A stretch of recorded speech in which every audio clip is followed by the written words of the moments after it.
അപ്പം നമ്മളിപ്പോൾ ഇന്ന് എത്തിയിട്ടുള്ളത് ഒരു പുത്തനത്താണി കർഷക നഴ്സറിയിലാണ്. അപ്പം നമ്മൾ ഇതിൻ്റെ ഒപ്പം തന്നെ എല്ലാവരും ഉണ്ട് കൂട്ടത്തിലുള്ള. അപ്പം ഇതാണ് ഇവിടുത്തെ ആള്.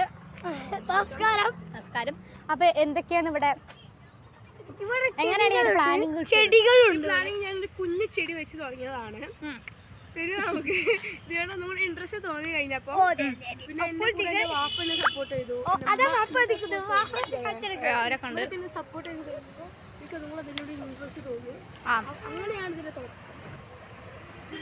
അപ്പൊ ഇവിടെ ഏതൊക്കെ ടൈപ്പ് ചെടികളാണ്? ഇതിവിടെ പല ടൈപ്സും ഔട്ട്ഡോർ പ്ലാനിങ് ആയാലും നമുക്ക് ആവശ്യമുള്ള ഫ്രൂട്ട്സ് ആയാലും അകത്തോട്ട് പോവാം. അപ്പൊ നോക്കിക്കഴിഞ്ഞാൽ കാണാൻ പറ്റും ഇവിടെ ഒരുപാട് തരത്തിലുള്ള ചെടികളുണ്ട്. ഇൻഡോർ ആയാലും ഔട്ട്ഡോർ ആയാലും ഫ്രൂട്ട്സ് വെജ് ഒക്കെ ഉണ്ട് കേട്ടോ. അപ്പൊ നമുക്ക് ഇനി ഓരോന്നിച്ച് വിശദീകരിച്ച് കാണാൻ പറ്റും. ഈ ചെടികളൊക്കെ അപ്പൊ ഈ ഒരു ചെടി ഇത് എന്താണ്? ഇത് നല്ല രസമുള്ള ഒരു ഫ്ലവർ ഒക്കെ ഉണ്ട് ഇതിന്റെ ഇത് ഭയങ്കര എക്സ്പെൻസീവ് ആണ് ഇപ്പൊ ഈ നാട്ടിലൊക്കെ. എല്ലാവർക്കും ഭയങ്കര എക്സ്പെൻസീവ് ഉള്ള ഒരു ചെടിയാണിത്. ലെയറിങ്ങും ബഡിങ് ഒക്കെ ചെയ്ത് നമുക്ക് പലതാക്കാൻ പറ്റും. ഇതിന്റെ വെറൈറ്റി കളേഴ്സ് ഒക്കെ ഉണ്ട് നമ്മുടെ കയ്യിൽ. ഏതൊക്കെ കളേഴ്സാണ് ഉള്ളത്? യെല്ലോ ഉണ്ട്, ഒരു ലൈറ്റ് ഓറഞ്ച് ഉണ്ട്. അത് ഇവിടെ ഉണ്ടോ?